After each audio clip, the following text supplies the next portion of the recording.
का पार्ट 2 हम यहाँ पर डिस्कस करेंगे और स्टार्ट करेंगे यहाँ पर उत्तर प्रदेश में शिक्षा के क्षेत्र को लेकर के सरकार का इस साल के बजट में क्या विशेष रहा है। सबसे पहले हम बात करेंगे बेसिक शिक्षा को लेकर के बजट क्या कहता है। अगर हम यहाँ पर ध्यान दें, बेसिक शिक्षा में सरकार के द्वारा जो विशेष रूप से बालिका शिक्षा को बढ़ावा देने को लेकर के यहाँ पे प्राथमिकता देने की बात की गई है और 680 कस्तूरबा गांधी विद्यालयों की स्थापना, कक्षा 12 तक स्तरोन्नत करने और कमजोर वर्गों की बालिकाओं के कक्षा 12 तक निःशुल्क आवासीय शिक्षा व्यवस्था को सुनिश्चित करने की प्रक्रिया को इस साल के बजट में प्राथमिकता दी जाएगी।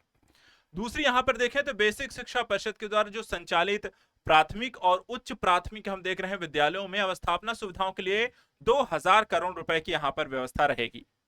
एक योजना यहां पर ध्यान दीजिएगा, पीएम श्री योजना है। पीएम श्री योजना के तहत सरकार के द्वारा चयनित स्कूलों के बच्चों को स्मार्ट शिक्षा से जोड़ने का प्रयास किया जाएगा और 580 करोड़ रुपए इस योजना के लिए यहां पर बजट में आवंटन किए गए हैं। तो स्मार्ट शिक्षा से जुड़ा है पीएम श्री योजना, 580 करोड़ का बजट है। समग्र शिक्षा योजना, समग्र शिक्षा योजना एक और यहां पर योजना यहां पर देख सकते हैं जिसमें कहा गया है कि सभी प्राथमिक विद्यालयों को स्मार्ट स्कूल के रूप में विकसित करने हेतु राज्य निधि से 300 करोड़ रुपए की व्यवस्था की गई है। इस साल का प्रावधान यहां पर है। इसके अतिरिक्त हम देख रहे हैं प्राथमिक विद्यालयों के छात्र छात्राओं के स्कूल बैग में 350 करोड़ रुपए के निःशुल्क यूनिफॉर्म को लेकर के सरकार के द्वारा 168 करोड़ रुपए, और साथ ही यहां पर देखिए जो परिषदीय यहां पर स्कूल होते हैं उनके सहायता प्राप्त जो शासकीय और अशासकीय उच्च माध्यमिक विद्यालयों के छात्र छात्राओं के लिए परीक्षा शुल्क प्रतिपूर्ति है, तो लगभग यहां पर सरकार के द्वारा 38 करोड़ रुपए के बजट का प्रावधान किया गया है। बेसिक शिक्षा के बाद हम बात करते हैं इस साल के बजट में माध्यमिक शिक्षा को लेकर के और उच्च शिक्षा को लेकर के क्या क्या प्रावधान है। सबसे पहले शुरुआत यहां पर करते हैं योजना को लेकर के जिसमें कहा गया है समग्र शिक्षा अभियान। समग्र शिक्षा अभियान में हम देख रहे हैं कि विभिन्न कार्यक्रमों के संचालन में 666 करोड़ रुपए की व्यवस्था को प्रस्तावित किया गया है। वहीं राजकीय उच्चतर माध्यमिक विद्यालयों के भवन निर्माण, विस्तार, विद्युतीकरण, भूमि भवन क्रय हेतु 479 करोड़ रुपए का प्रावधान रहेगा। सहायता प्राप्त हम बात कर रहे हैं अशासकीय माध्यमिक विद्यालयों में अवस्थापना सुविधाओं के अंतर्गत पूंजीगत परिसंपत्तियों के सृजन हेतु करीब 150 करोड़ रुपए की यहां पर व्यवस्था प्रस्तावित है। वहीं अत्याधुनिक डिजिटल लाइब्रेरी की स्थापना हेतु 80 करोड़ रुपए और उत्तर प्रदेश सैनिक स्कूल लखनऊ के निर्माण के लिए 25 करोड़ रुपए की व्यवस्था रहेगी। तो क्वेश्चन हो सकता है कि इस साल यहां पर लखनऊ में जो उत्तर प्रदेश सैनिक स्कूल है निम्नलिखित किस राज्यों की स्थापना करने के लिए बजट में यहां पर बात की गई है। तो लखनऊ के लिए यहां पर देखें 25 करोड़ रुपए और राजकीय संस्कृत विद्यालयों के निर्माण के लिए 13 करोड़ रुपए की व्यवस्था है। इसी तरीके से हम माध्यमिक विद्यालयों में संस्कृत और अध्ययनरत विद्यार्थियों को छात्रवृत्ति प्रदान करने के लिए सरकार की तरफ से 20 करोड़ का प्रावधान रहेगा। पूर्वांचल को अगर हम देख रहे हैं तो पूर्वांचल का पहला और प्रदेश का दूसरा जो सैनिक स्कूल रहेगा वो गोरखपुर जिले में स्थापित और संचालित किया जाएगा। तो इंपॉर्टेंट पहलू है पूर्वांचल का। अगर आपसे क्वेश्चन हो सकता है कि उत्तर प्रदेश के पूर्वांचल क्षेत्र का पहला सैनिक स्कूल कहां खोला जाएगा। तो यहां पर आप देखिए पूर्वांचल में पहला होगा गोरखपुर में और प्रदेश का दूसरा होगा, क्योंकि पहला भी हमने यहां पे देखा लखनऊ में हो रहा है। तो उत्तर प्रदेश में सैनिक स्कूल एक यहां पे लखनऊ में, दूसरा यहां पर आपका गोरखपुर में स्थापित किया जा रहा है। इसके बाद देखिए जनपद गोरखपुर में ही यहां पर एनसीसी प्रशिक्षण अकादमी का निर्माण प्रारंभ कर दिया गया है और करीब 20 करोड़ रुपए की यहां पर व्यवस्था प्रस्तावित है इसके लिए। तो माध्यमिक शिक्षा को लेकर के सरकार के द्वारा जो अहम पहलू रहे हैं, बजटीय घोषणाएं रही, योजनागत चीजें रही, स्थापना को लेकर के डिसीजन यहां पर रहे हैं, वो हमने देख ली। माध्यमिक शिक्षा के बाद जो अगला पहलू आता है उच्च शिक्षा के में क्या क्या यहां पर सरकार के द्वारा घोषणाएं की गई हैं।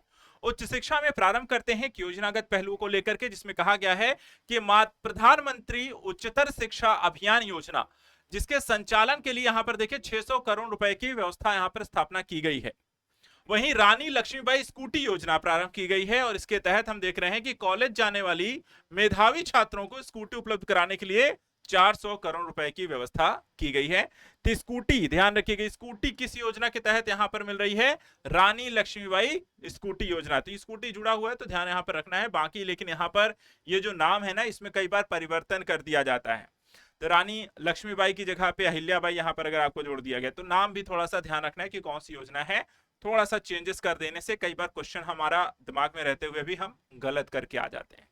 इसके अलावा एक चीज और यहां पे देखिए, मुख्यमंत्री प्रशिक्षुता प्रोत्साहन योजना, इसके लिए सरकार के द्वारा 100 करोड़ रुपए की व्यवस्था की जाएगी।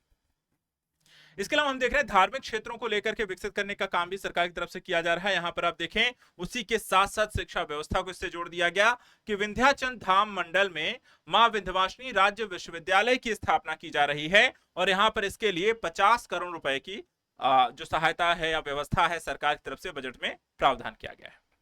इसके अलावा प्रदेश के राज्य विश्वविद्यालयों में आधारभूत सुविधाओं के लिए 50 करोड़ रुपए, राजकीय महाविद्यालयों के निर्माणाधीन भवनों के कार्य पूरा करने के लिए 52 करोड़ रुपए।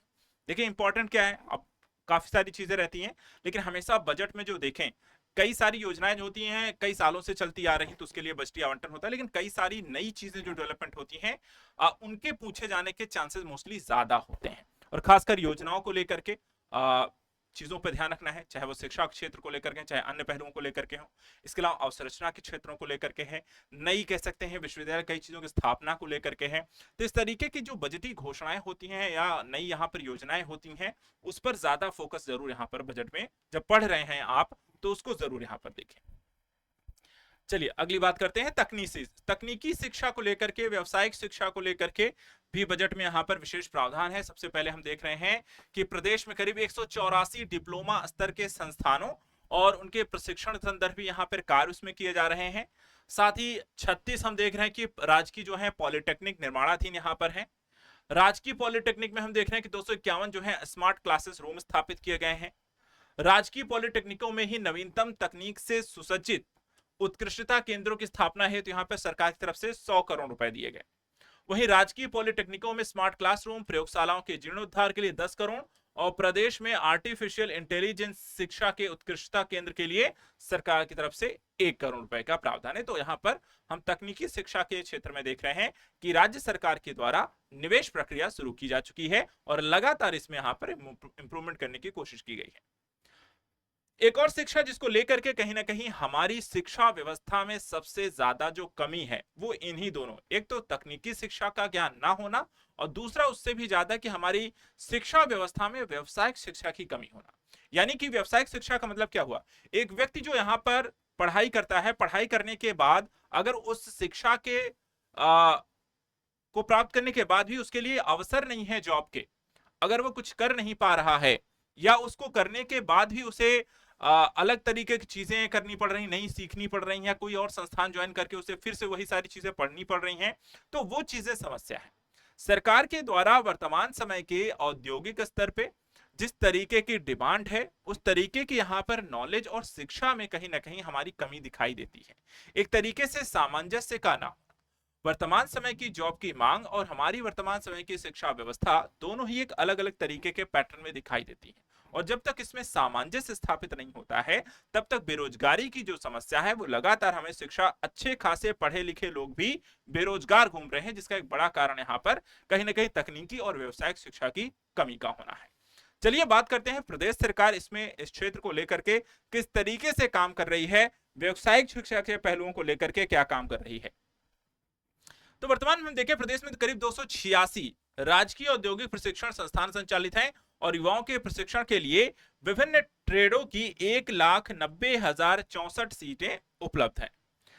राज्य के विभिन्न राजकीय औद्योगिक प्रशिक्षण संस्थानों में 47 महिलाओं के प्रशिक्षण हेतु महिला शाखा यहां पर संचालित की गई है और राज्य में महिलाओं के लिए 12 औद्योगिक प्रशिक्षण संस्थान स्वतंत्र रूप से भी संचालित किए जा रहे हैं।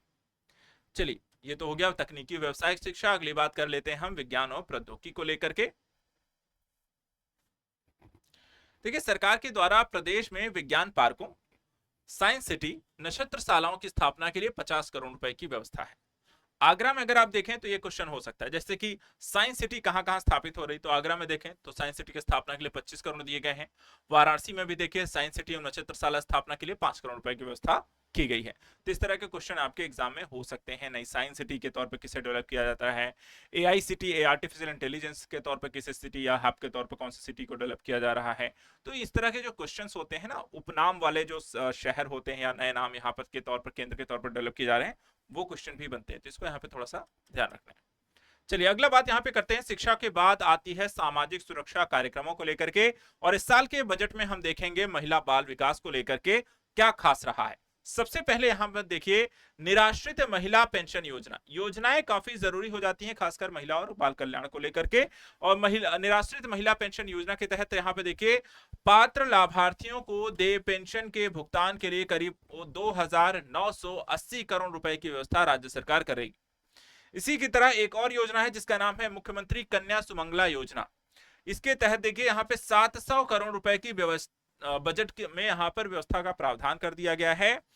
दूसरा हम यहाँ पे देख रहे हैं कि वाराणसी में, मेरठ में, प्रयागराज में, गोरखपुर है, कानपुर नगर है, झांसी है और आगरा, इन शहरों में मुख्यमंत्री श्रमजीवी महिला छात्रावासों के निर्माण की नई योजना प्रस्तावित की गई है जिसके तहत 170 करोड़ रुपए की व्यवस्था प्रस्तावित रहेगी। तो कई सारे शहर हैं, ठीक है। एग्जाम में क्वेश्चन भी हो सकता है मुख्यमंत्री श्रमजीवी महिला छात्रावासों के निर्माण के लिए बजट में किन किन शहरों को लेकर के यहाँ पर प्रावधान किया गया है या कहां कहां स्थापित किए जाएंगे। तो शहरों के नाम वाराणसी, मेरठ, प्रयागराज, गोरखपुर, कानपुर नगर, झांसी और आगरा। ये भी हो सकता कितने शहरों में इसको लेकर के घोषणा की गई है। तो 1, 2, 3, 4, 5, 6, 7, तो दोनों तरीके के क्वेश्चन बनते हैं। इसी तरह से कोविड के दौरान अपने माता पिता को खोने वाले बच्चों की देखभाल एवं आर्थिक सहायता को लेकर के बजट में अगर हम देख रहे हैं तो यहाँ पर उत्तर प्रदेश मुख्यमंत्री बाल सेवा योजना शुरू की गई है और इसके लिए 252 करोड़ का यहाँ पे बजटीय प्रावधान। पुष्टाहार कार्यक्रम के लिए एकीकृत बाल विकास योजनाओं के लिए राज्य सरकार के द्वारा 4,119 करोड़ रुपए की व्यवस्था की गई है। इसी तरह आंगनबाड़ी कार्यकर्ताओं सहायिकाओं को अतिरिक्त मानदेय यहाँ पे प्रदान करने के लिए 971 करोड़ रुपए की व्यवस्था की गई है। मुख्यमंत्री सक्षम सुपोषण योजना के लिए कितना किया गया है, 100 करोड़ की व्यवस्था की गई है। अब बात करेंगे हम यहाँ पर अगला समाज कल्याण वर्ग को लेकर के और जनजाति विकास को लेकर के क्या रहा है इस साल का बजट, कैसा रहा है, क्या विशेष यहाँ पर देखने को मिलता है। सबसे पहले समाज कल्याण को लेकर के देखें तो यहाँ पे कहा गया है कि वृद्धावस्था किसान पेंशन योजना के तहत प्रत्येक लाभार्थी को कितना पेंशन प्रतिमाह मिलेगा। क्वेश्चन ध्यान रखिए, कितना पेंशन मिलने वाला है प्रतिमाह, तो 1,000 रुपए, 1,000 रुपए यहाँ पे प्रतिमाह पेंशन दिए जाने की व्यवस्था इस साल के बजट में की गई है। और इसके लिए कितना बजट आवंटन किया गया है, 8,105 करोड़ रुपए। दूसरा देखिए, समाज के सभी वर्गों की बेटियों की शादी के लिए आर्थिक सहायता प्रदान करने के लिए जो योजना चलाई गई है, तो योजना का क्या नाम है, मुख्यमंत्री सामूहिक विवाह योजना। और इसके लिए बजट में यहां पर कितना प्रावधान किया गया है, 550 करोड़ रुपए की व्यवस्था इस साल के बजट में की गई है। एक और यहां पे देखिए अगला इसमें कहा गया है अनुसूचित जाति की वंचित बेटियों के लिए, ठीक है, अनुसूचित जाति की वंचित बेटियों के लिए जो विवाह अनुदान योजना है उसके लिए यहां पे देखिए तो 100 करोड़ और सामान्य वर्ग की वंचित बेटियों के लिए विवाह अनुदान योजना के लिए 50 करोड़ रुपए की व्यवस्था। वृद्ध एवं दिव्यांग व्यक्तियों के लिए आवासीय गृहों की स्थापना को लेकर के स्वैच्छिक संगठनों को सहायता उपलब्ध कराने के लिए यहां पर देखिए 60 करोड़ रुपए की धनराशि, जो भी संगठन है जो वृद्धाश्रम चला रहे हैं, जो दिव्यांग व्यक्तियों के लिए आश्रम है या व्यवस्था यहां पर कर रहे हैं, उनको यहां पर सरकार सहायता दे रही है। कितना, 60 करोड़। जो भी है अनुसूचित जाति की प्री मैट्रिक और पोस्ट मैट्रिक छात्रवृत्ति योजना के लिए सरकार की तरफ से 968 करोड़ रुपए की व्यवस्था। इसके बाद जनजाति विकास को लेकर के हम देख रहे हैं अनुसूचित जनजाति के विद्यार्थियों के लिए प्री मैट्रिक एवं पोस्ट मैट्रिक छात्रवृत्ति योजना के लिए 6 करोड़ रुपए का प्रावधान है। और प्रधानमंत्री जनजातीय आदिवासी न्याय महाअभियान पीएम जनमन के तहत विशेष रूप से कमजोर आदिवासी समूहों के समग्र विकास यहां पर किया जा रहा है। इसके बाद हम देख रहे हैं पिछड़ा वर्ग कल्याण, दिव्यांग सशक्तिकरण और साथ ही साथ अल्पसंख्यक कल्याण को लेकर के बजट में क्या क्या कहा गया। सबसे पहले पिछड़ा वर्ग कल्याण, यहां पे देखिए इनके लिए भी पिछड़ा वर्ग प्री मैट्रिक और पोस्ट मैट्रिक छात्रवृत्ति योजना है और 2825 करोड़ रुपए की व्यवस्था इनके लिए की गई है। वहीं पिछड़ा वर्ग के गरीब लोगों की बेटियों के विवाह के लिए विवाह अनुदान योजना और इसके लिए इस योजना के लिए यहां पर 200 करोड़ की व्यवस्था है। वहीं पिछड़ा वर्ग के बेरोजगार युवक युवतियों को कंप्यूटर प्रशिक्षण उपलब्ध कराने के लिए सरकार की तरफ से 35 करोड़ की व्यवस्था। बात करते हैं दिव्यांग सशक्तिकरण को लेकर के सरकार की योजनाएं। सबसे पहले यहां पर देखिए तो दिव्यांग भरण पोषण अनुदान योजना, जिसके लिए 1424 करोड़ रुपए की व्यवस्था प्रस्तावित है। इसके बाद शारीरिक रूप से अक्षम व्यक्तियों को कृत्रिम श्रवण यंत्र आदि खरीदने के लिए सरकार की तरफ से 35 करोड़ रुपए की व्यवस्था है। असहाय दिव्यांग व्यक्तियों की बीमारी के उपचार के लिए अनुदान यहां पे 10 करोड़ रुपए दिया गया है। और 18 संभागीय जिलों में 55 डे केयर सेंटर संचालित हैं, जो कि श्रवण बाधित हैं या फिर बौद्धिक रूप से विकलांग हैं या फिर जिनकी दृष्टि बाधित हैं, या इनमें 3 से 7 वर्ष आयु वर्ग के बच्चों के लिए यहाँ पे निःशुल्क स्कूल तैयारी कार्यक्रम भी यहाँ पर चलाए जाएंगे। तो ये सारा यहाँ पे दिव्यांग सशक्तिकरण को लेकर के किया गया काम। अगला यहाँ पे आता है कि अल्पसंख्यक कल्याण को लेकर के सरकार के बजट में क्या क्या विशेष रहा। सबसे पहले देखिए कि वित्तीय वर्ष 2025-26 में सरकार के द्वारा अल्पसंख्यक समुदाय के विकास और उत्थान के लिए 1998 करोड़ रुपए की बजटीय व्यवस्था की गई है। और ये बजटीय व्यवस्था में हम देख रहे हैं कि अल्पसंख्यक समुदाय के विद्यार्थियों के प्री और मैट्रिक और पोस्ट मैट्रिक छात्रवृत्ति योजना में 365 करोड़ रुपए इसके लिए दिए जाएंगे। चलिए, ये तो हो गया अलग अलग वर्गों के कल्याण को लेकर के सरकार के बजट में क्या रहा। अब बात करेंगे सरकार के द्वारा अलग अलग कह सकते हैं क्षेत्रों को लेकर के किस तरीके की योजनाएं हैं, चाहे वो हम वन एवं पर्यावरण को लेकर के हो, पर्यटन को विकास को लेकर के हो, इसमें सरकार क्या विशेष इस साल के बजट में कर रही है। क्या नए क्षेत्रों को स्थापित करेगी, क्या नए पर्यटन केंद्रों को विकसित कर रही है, या अन्य तरीके की क्या यहाँ पर व्यवस्थाएं सरकार की तरफ से होने वाली है। सबसे पहले वन एवं पर्यावरण को देखते हैं। वर्तमान में प्रदेश में वृक्षावरण बढ़ करके प्रदेश के भौगोलिक क्षेत्र का 9.96% हो गया है और वनावरण एवं वृक्षावरण में वृद्धि की दृष्टि से उत्तर प्रदेश पूरे देश में दूसरे स्थान पर। देखा जाए तो अभी भी हम कहीं ना कहीं एनवायरमेंटल फ्रेंडली अभी भी नहीं दिखाई देते हैं, बहुत ज्यादा कुछ यहाँ पे सिर्फ 9.96% है।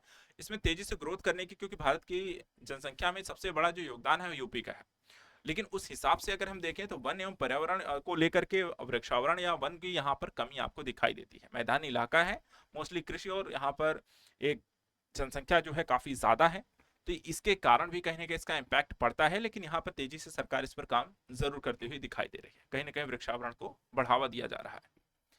2021-22 से हम देखें 2024-25 तक प्रदेश में 138.98 करोड़ पौधे यहाँ पे रोपे गए हैं। मानसून सत्र 2025 में वृक्षावरण हेतु यहाँ पे 35 करोड़ पौधे रोपने का फिर से लक्ष्य रखा गया है, जो कि हर साल हम देख रहे हैं कि सरकार की तरफ से यहाँ पर ये जो वन सप्ताह होता है उसमें इस तरीके के यहाँ पे वृक्षावरण कराए जा रहे हैं।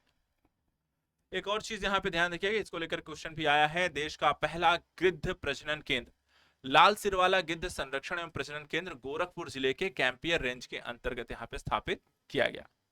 गोरखपुर जिले में ही उत्तर प्रदेश के वानिकी औद्योगिकी विश्वविद्यालय की स्थापना हेतु नवीन योजना प्रस्तावित की गई है और इसके लिए यहाँ पर हम देख रहे हैं तो 50 करोड़।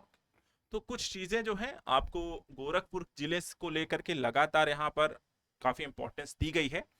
जब से हम देख रहे हैं कि मुख्यमंत्री बने हैं योगी आदित्यनाथ, क्योंकि वो गोरखपुर जिले से आते हैं, इसलिए काफी कुछ योजनाएं हैं, काफी नई सारी चीजें हैं, काफी इन्वेस्टमेंट जो है वो गोरखपुर की तरफ यहाँ पे जाता हुआ दिखाई देता है। इसलिए लगातार हम जैसे लखनऊ को, कानपुर को, गाजियाबाद, नोएडा जैसे शहरों के साथ साथ अब गोरखपुर भी अपने आप में काफी तेजी से विकसित हो रहा है, काफी सारी चीजों को लेकर के यहाँ पे हाईलाइटेड भी हो रहा है, तो यहाँ पे गोरखपुर को ध्यान रखना है।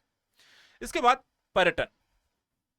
पर्यटन में अगर हम देख रहे हैं कि जनवरी से दिसंबर 2024 तक प्रदेश में 65 करोड़ से अधिक पर्यटकों को आकर्षित किया गया और 14 लाख अंतर्राष्ट्रीय पर्यटक आए। मुख्यमंत्री पर्यटन स्थल विकास योजना में 400 करोड़ रुपए, अयोध्या में पर्यटन अवस्थापना सुविधाओं के लिए 150 करोड़ रुपए, मथुरा में पर्यटन अवस्थापना सुविधाओं के लिए 125 करोड़ रुपए, नैमिषारण्य में पर्यटन अवस्थापना की सुविधाओं के लिए 100 करोड़ रुपए की व्यवस्था की गई है। तो मोस्टली अगर हम देखें ज्यादातर आपके धार्मिक स्थलों को पर्यटन के तौर पर विकसित करने को लेकर के काम किया जा रहा है।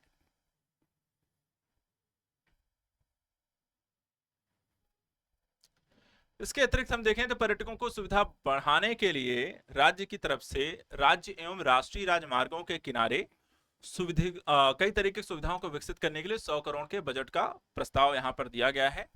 और दूसरी तरफ यहाँ पे चित्रकूट में हम देख रहे हैं कि पर्यटन अवसंरचना के लिए सरकार की तरफ से 50 करोड़ रुपए यहाँ भी व्यवस्था की गई है। अब अगला जो विभाग है, अगला जो क्षेत्र है वो है न्याय क्षेत्र में अगर हम देखें तो सरकार की तरफ से उच्च न्यायालय इलाहाबाद की लखनऊ खंडपीठ से पीठ के नए भवनों के निर्माण के लिए यहाँ पर कितना दिया गया है, करीब 150 करोड़ रुपए की व्यवस्था की गई है। इसी तरह प्रदेश के विभिन्न जिलों में न्यायालयों की स्थापना के लिए 120 करोड़ रुपए की व्यवस्था है। अधीनस्थ न्यायालयों की सुरक्षा हेतु यहां पर हम सीसीटीवी एवं अन्य सुरक्षा उपकरणों को 100 करोड़ रुपए की व्यवस्था इसके लिए की जा रही है। वहीं उच्च न्यायालय के न्यायमूर्तियों न्यायिक अधिकारियों के आवासीय भवनों के निर्माण के लिए सरकार की तरफ से 352 करोड़ रुपए की व्यवस्था इसके लिए की गई है। अधिवक्ता कल्याण निधि न्यासी समिति के लिए 20 करोड़, युवा अधिवक्ताओं के कार्पस फंड हेतु 5 करोड़, पुस्तकों एवं परिश्रम पत्रिकाओं के लिए यहां पर देखा जाए तो 10 करोड़ रुपए, और अधिवक्ता चैंबर्स के निर्माण अन्य आवश्यक स्थापना सुविधाओं के लिए 20 करोड़ रुपए की व्यवस्था की गई है। तो ये तो हो गया न्याय विभाग को लेकर के सरकार ने जो जो यहां पर बजटी आवंटन किया है। चलिए बात करते हैं धर्मार्थ कार्य। धर्म के और अर्थ से जुड़े हुए मुद्दों को लेकर के सरकार का इस साल के अपने बजट में क्या कहना है। सबसे पहले यहां पर हम देखें, श्री बांके बिहारी जी महाराज मंदिर मथुरा वृंदावन कॉरिडोर के निर्माण के लिए भूमि क्रय की जाएगी, मतलब खरीदी जाएगी, और इसके लिए सरकार की तरफ से 100 करोड़ रुपए की व्यवस्था है और 50 करोड़ रुपए यहां पर निर्माण हेतु इसके लिए दिए जाएंगे। मिर्जापुर जिले में त्रिभुजाकार क्षेत्र में मां विंध्यवासिनी मंदिर, मां अष्टभुजा मंदिर, मां काली खोह मंदिर में एक परिक्रमा पथ को यहां पर तीनों ही मंदिरों को मिलाकर के एक परिक्रमा पथ यहां पर डेवलप किया जाएगा, और जन सुविधाओं के विकास के लिए भूमि अधिग्रहण के लिए करीब 100 करोड़ रुपए, व्यापक निर्माण कार्य के लिए भी 100 करोड़ रुपए के बजटीय आवंटन किए गए हैं। इसके अतिरिक्त सार्वजनिक उपयोग के हेतु संरक्षित मंदिरों के जीर्णोद्धार हेतु और पुनर्निर्माण हेतु 30 करोड़ रुपए की व्यवस्था रहेगी।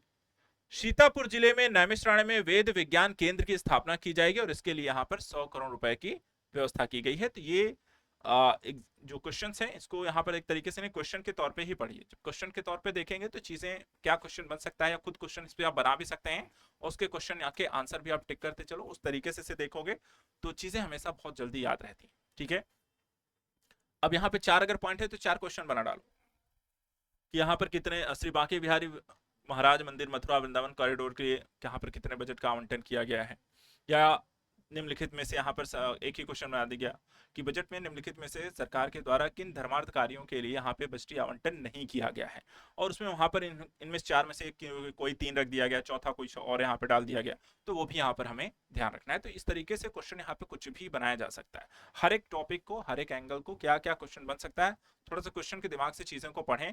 तो करंट अफेयर्स में ऐसा कुछ है नहीं कि जो चीज आपको याद ना होगा, और थोड़ा सा फोकस भी कहने के क्वेश्चन हमारा बढ़ा देता है, इसीलिए बीच बीच में हम क्वेश्चन क्या बन सकता है उसको भी डिस्कस कर रहे हैं। चलिए अगला यहां पे देखते हैं एक और टॉपिक जो कि कहीं ना कहीं एग्जाम में लगातार हाईलाइटेड रहता है, खेल। किसी भी क्षेत्र को लेकर के हो सकता है, चाहे वो क्रिकेट हो। हाँ, हाईलाइटेड क्या हुआ, ज्यादा वो क्वेश्चन ज्यादा बनते हैं, कोई चाहे रिकॉर्ड्स हो, या भारत के द्वारा कहीं किसी टूर्नामेंट में बहुत अच्छा प्रदर्शन किया गया हो, या कोई ट्रॉफी जीत ली गई, या व्यक्तिगत स्तर पर किसी ने कोई नया कीर्तिमान स्थापित कर दिया हो। तो जब इस तरीके के खेल इत्यादि को लेकर के कोई चीजें होती हैं तो सरकार वो कहीं ना कहीं वो क्वेश्चन बनता है। दूसरा किस तरीके का क्वेश्चन बनता है, दूसरा कहीं ना कहीं सरकार के द्वारा खेल इत्यादि क्षेत्र को लेकर के कुछ नई तरीके घोषणाएं की गई हैं, स्थापना की गई हो, सेंटर बनाए गए हों, तो वो भी कहीं ना कहीं क्वेश्चन बनते हैं। तो यहाँ पर जो है सरकार के द्वारा क्या किया गया है बजटीय क्षेत्र में, बजट के माध्यम से खेल और युवाओं के लिए, वो यहाँ पर क्वेश्चन बनने के क्या बन सकता है या नहीं वो देखते हैं। सबसे पहले यहाँ पे देखिए एक क्वेश्चन है, राज्य स्तर पर जनपद मेरठ में खेल विश्वविद्यालय बनाया जा रहा है जिसके लिए कुल 223 करोड़ रुपए की व्यवस्था है। तो ये क्वेश्चन बन सकता है, ठीक है, कि उत्तर प्रदेश में खेल विश्वविद्यालय कहां बनाया जा रहा है। तो राज्य स्तर पे हम देखें तो जनपद मेरठ में यहाँ पे बन रहा है। इसके अलावा जनपद वाराणसी में पीपीपी मॉडल पे अंतरराष्ट्रीय क्रिकेट स्टेडियम का निर्माण कराया जा रहा है, और खेलो इंडिया के तहत वाराणसी के सिगरा स्टेडियम का व्यापक विकास हो रहा है। ये भी क्वेश्चन बन गया। इसी तरह प्रदेश में पहली बार भारत सरकार के सहयोग से एक जनपद एक खेल, ये भी एक योजना हो गई। ये क्वेश्चन बन सकते हैं, जैसे कि एक जनपद एक उत्पाद वाला ओडीओपी काफी फेमस हो गया था, काफी बार क्वेश्चन उससे बने हैं, तो ये भी एक हाईलाइटेड हो सकता है। एक जनपद एक खेल योजना के अंतर्गत 72 जनपदों में खेलो इंडिया केंद्रों का संचालन किया जा रहा है, और 2025-26 में शेष 3 जनपदों के प्रशिक्षण आदि के चयन की कार्यवाही भी प्रस्तावित होगी। तो ये भी ध्यान रखना है। तो खेलो इंडिया के तहत अभी कितने जिलों में खेलो इंडिया के तहत यहां पर देखा है केंद्रों का संचालन हो रहा है। ऑप्शन हो सकता है 72, 73, 74, 75। तो क्वेश्चन अभी कितना है, 72 है। ठीक है, फिलहाल अगर इसमें नया हो सकता है कि आपका एग्जाम होते होते बढ़ भी जाए, 73 हो जाए या 75 पूरे हो जाए, तो वो भी यहाँ पर अपडेट करना है, थोड़ा सा करंट पे नजर रखनी। फिलहाल अभी देखें तो 72 है। राजस्व के क्षेत्र में देखते हैं, किसानों को दुर्घटनावश मृत्यु और विकलांगता की स्थिति में आर्थिक सहायता है। तो मुख्यमंत्री कृषक दुर्घटना कल्याण योजना के लिए सरकार के द्वारा प्रस्तावित व्यवस्था है 1050 करोड़ रुपए की, ठीक है। और प्रदेश के राजस्व कर्मियों को ऑनलाइन कार्य हेतु अब लैपटॉप और स्मार्टफोन भी उपलब्ध कराए जाएंगे। और इसके लिए सरकार कह रही है कि हम 24 करोड़ रुपए देंगे और राज्य के कर्मचारियों को बांटिए लैपटॉप और स्मार्टफोन। प्रदेश में 8 संभागीय लेखागार प्रशिक्षण विद्यालय और छात्रावास का भी निर्माण यहाँ पे प्रस्तावित है। तो ये तो हो गया, ये भी क्षेत्र हो गया। अगला क्षेत्र आता है परिवहन। परिवहन में हम देख रहे हैं कि सरकार के द्वारा उत्तर प्रदेश राज्य सड़क परिवहन निगम के बस स्टेशन, डिपो, वर्कशॉप आदि के निर्माण और बस बेड़े में वृद्धि से संबंधित 400 करोड़ रुपए का यहां पर व्यवस्था प्रस्तावित है। इसी तरीके से मुख्यमंत्री ग्राम सड़क जोड़ो योजना के माध्यम से मध्यम श्रेणी के इलेक्ट्रिक बसों के क्रय हेतु सरकार के द्वारा 100 करोड़ और चार्जिंग स्टेशनों की स्थापना के लिए सरकार की तरफ से 50 करोड़ रुपए की व्यवस्था प्रस्तावित है। अगला देते हैं चिकित्सा एवं स्वास्थ्य क्षेत्र को लेकर के। सरकार की तरफ से देखिए तो आयुष्मान भारत प्रधानमंत्री जन आरोग्य योजना के तहत 5.13 करोड़ लोगों के आयुष्मान कार्ड बनाए जा चुके हैं और आयुष्मान कार्ड के माध्यम से या सबसे ज्यादा जो आयुष्मान कार्ड आपको बनाया गया है उत्तर प्रदेश पूरे देश में प्रथम स्थान पर है। तो ये भी क्या हो गया, एक हाईलाइटेड पॉइंट हो गया कि आयुष्मान कार्ड बनाने में भारत में सबसे या प्रथम राज्य कौन सा है, सबसे पहले स्थान पर कौन सा राज्य है, तो वो भी कौन सा है, आपका उत्तर प्रदेश है। कितना है यहाँ पे देखा जाए तो 5.13 करोड़। प्राथमिक स्वास्थ्य इकाइयों को आयुष्मान आरोग्य मंदिर के रूप में उन्नत किया जा रहा है। वर्तमान में हम देख रहे हैं तो 22,681 आयुष्मान आरोग्य मंदिर स्थापित किए गए। जुलाई 2020 से उपकेंद्रों से टेली परामर्श प्रदान कर ग्रामीण क्षेत्रों में चिकित्सा सुविधा उपलब्ध कराए जाने का भी कार्य यहाँ पे प्रारंभ किया गया है। राज्य में हम देख रहे हैं कि राष्ट्रीय स्वास्थ्य मिशन के द्वारा वित्त पोषित पीपीपी मॉडल पर निःशुल्क डायलिसिस सेवाएं यहां पर प्रदान की जाएंगी। प्रदेश में हम राष्ट्रीय स्वास्थ्य मिशन योजना के तहत पीपीपी मॉडल पर जिला अस्पतालों में निःशुल्क सिटी स्कैन सेवाएं भी आपको उपलब्ध कराई जाएंगी। तो दो चीजें यहां पर ध्यान दीजिएगा, अगर आप जाते हैं आप अस्पतालों में, ठीक है, कैसे अस्पतालों में, यहाँ पे देखिए राष्ट्रीय स्वास्थ्य मिशन के अंतर्गत राज्य में अगर आप देखें जो पीपीपी मोड पर भी यहाँ पर राज्य राष्ट्रीय स्वास्थ्य मिशन यहाँ पर आपको संचालित हो रहे हैं, तो आप पर ये दो सेवाएं आपको मुफ्त मिलेंगी, उसके आपको पैसे नहीं देने हैं। कौन कौन से हैं, तो एक निःशुल्क डायलिसिस सेवाएं हैं, दूसरा आपका निःशुल्क सिटी स्कैन सेवाएं हैं जो कि आपको मुफ्त मिलेगी। चलिए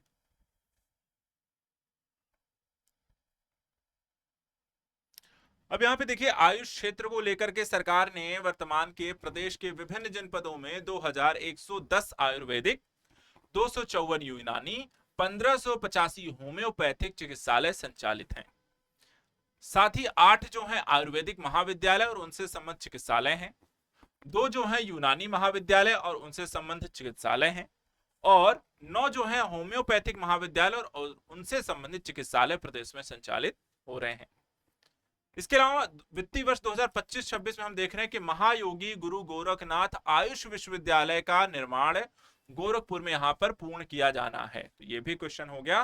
देखिए गोरखपुर में एक और चीज आपका हाईलाइटेड हो गया, एक और चीज जो है गोरखपुर में यहां पर बन रही है, महायोगी गुरु गोरखनाथ आयुष विश्वविद्यालय जो कि गोरखपुर में बन रहा है।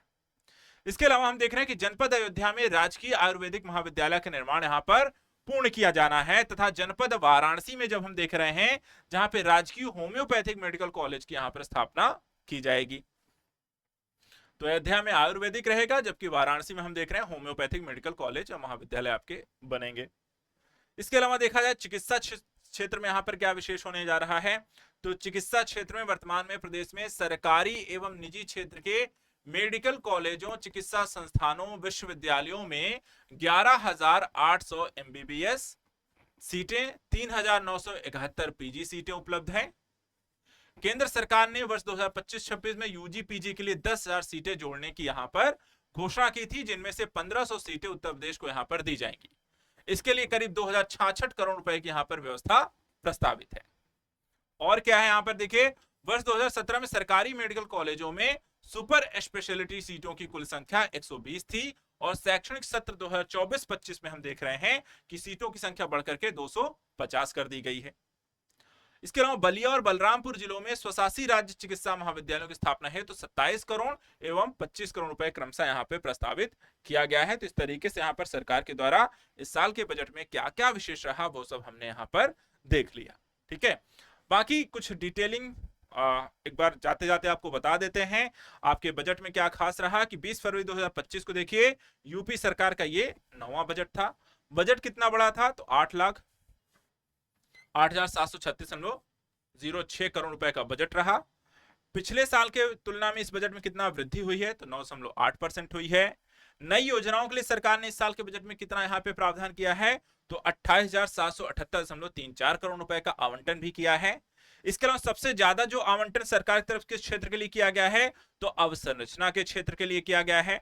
दूसरे नंबर पे हम देख रहे हैं शिक्षा को, यहाँ पर बजट का आवंटन इस बार दूसरे नंबर पर शिक्षा को दिया गया है। इसके अलावा हम देख रहे हैं विभिन्न वर्गों को लेकर के भी बजट में यहाँ पर योजनाएं और तरीके के आवंटन किए गए हैं। जैसे कि यहाँ पर हम देख रहे हैं गरीब, मध्यम वर्ग, किसान, महिला, युवा, आम जनता को ध्यान में रखकर बजट बनाया गया है और उत्तर प्रदेश की अर्थव्यवस्था के $1 ट्रिलियन बनाने के लक्ष्य की ओर यहाँ पर बढ़ता हुआ ये एक आपका बनाया गया बजट है। तो ये हो गया आपके उत्तर प्रदेश के इस साल का बजट 2025-26 के लिए, जो कि यहाँ पर आज से आपका कंप्लीट हो गया। इसको आप मल्टीपल टाइम आप रिवीजन कर लीजिए। जैसा मैंने आपको बताया कि चीजों को पढ़ते समय क्वेश्चन के हिसाब से चीजों को देखेंगे तो चीजें यहाँ पर याद हो जाएंगी। तो आज के सत्र में यहाँ पर बजट को लेकर के हमारा आज का टॉपिक ये कंप्लीट हो गया।